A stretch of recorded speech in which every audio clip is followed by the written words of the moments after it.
I love a good app that will save me time and increase my productivity. But I'm a little skeptical sometimes about the ones that claim to help you sketch, especially flat sketches. I mean, sketching is the language of a designer, so it's got to be right. So when I heard about this app, I was skeptical, but after playing around with it, I have to say, I'm not mad at it. And I think it could be a great option for creating flat sketches more quickly.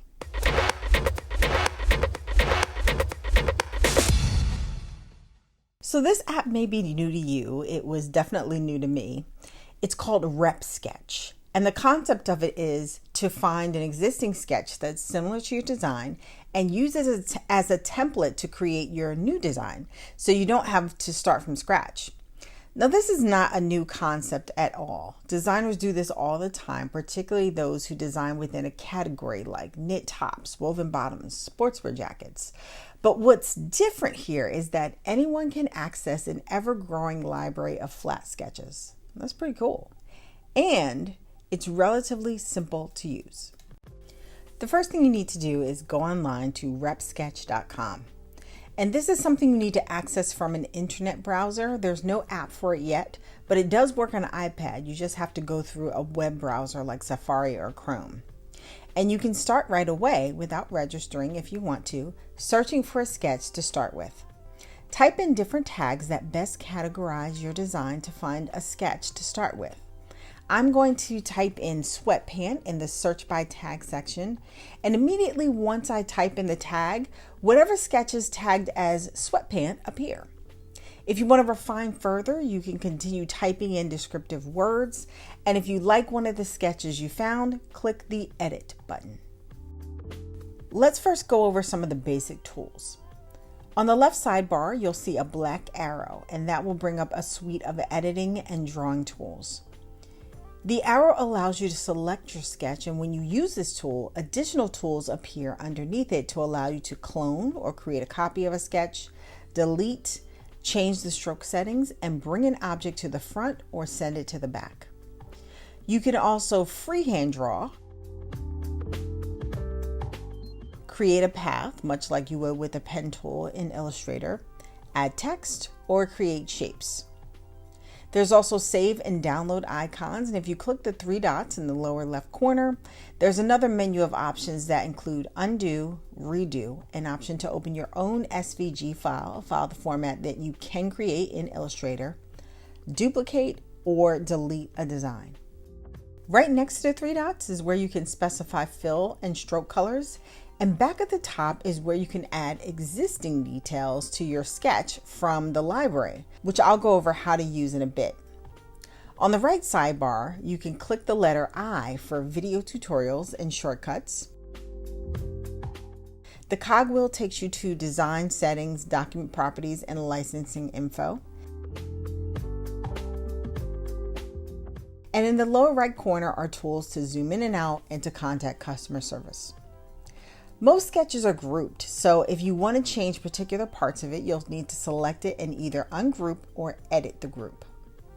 Editing the group is like going into isolation mode in Illustrator, so that's what I'm going to choose.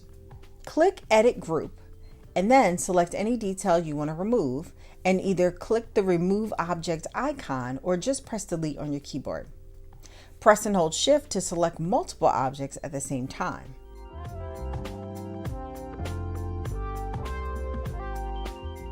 Double-click an object to edit it. The nodes appear, which equate to points for my Illustrator users, and you can click on a node to add additional nodes along the same path of the selected node or to delete a node.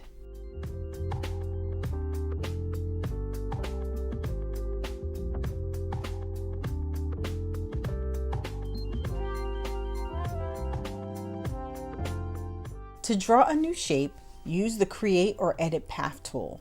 And like the pen tool in Illustrator, click to make straight lines, click and drag handles to make curved lines, and end at the start point to close the shape. And if you want to end the shape without closing it, like if you're just drawing a seam or a stitch line, double click to end the line. Also, the line tool works like Illustrator's anchor point tool in that it will add or remove handles to make a line curved or straight. I'm not going to demo text or drawing shapes because they're both pretty self-explanatory tools, but know that for the shape tools, you can draw a square, rectangle, circle, ellipse, a star, or a polygon. And like Illustrator, you can specify the number of points for the polygon tool, as well as the pointiness and radial shift for the star tool. To add stitching, draw your line and detach from it, then select it and choose stroke settings.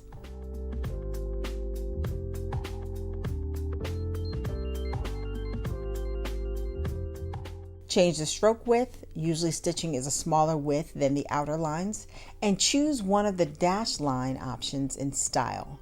And if you're not happy with the option shown, you can choose custom pattern to change the look of the line.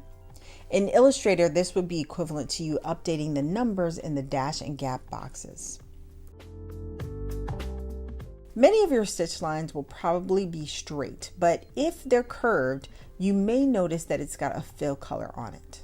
In Illustrator, to get rid of the color, you'd set the fill color to none. Here, you need to change the transparency so that it looks completely transparent and you don't see a color at all.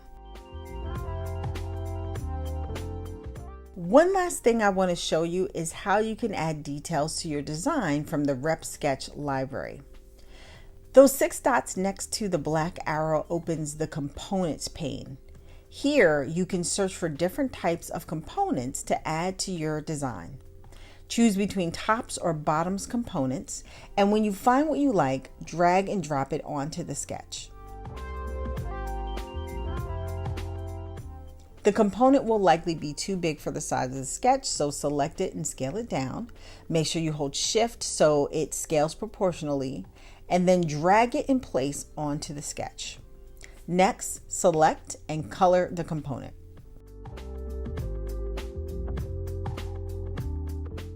Don't forget to save your sketch.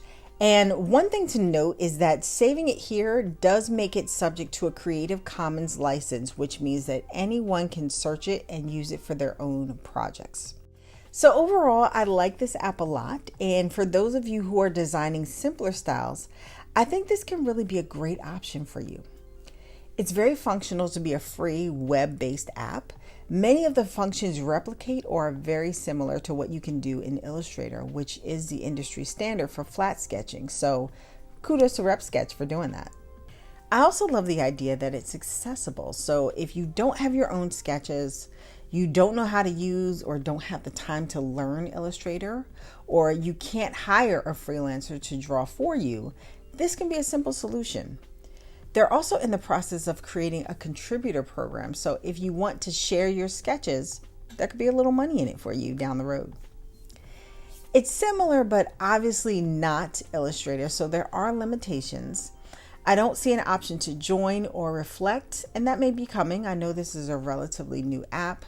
There aren't any rulers. You can't save or upload a color palette, and I'm not that crazy about making a color transparent so you don't see it as opposed to being able to just remove it. There's also this weird thing that happens when you try to select a detail that you add from the Repsketch library. The selection box that should be around the sketch or the detail is a couple of inches away, so when you're selecting the detail to try and manipulate it, you can't tell what you're selecting. But I'm sure I'm being a little nitpicky, and I don't think this app is meant to be a replacement or even a direct competitor to Illustrator, rather an alternative to drawing flat sketches from scratch in Illustrator, which can be a little more challenging. One other thing to note, and this is pretty important because I didn't realize this until after I was finished. If you want to download your sketch and if you want to make it private, not available for public use, you'll need to upgrade to a paid premium subscription, which at the time of this recording is $19 a month or $149 a year, which isn't such a high price to pay to download an editable sketch and keep it private if you choose to. Something to consider. I will likely stick to Illustrator, but I would put this on my list of alternate options to recommend to my fashion entrepreneurs. Thanks for watching today's video. If you are new and want a beginner course that shows you how to use Illustrator to draw flat sketches, make sure you check out the link in the description to my course.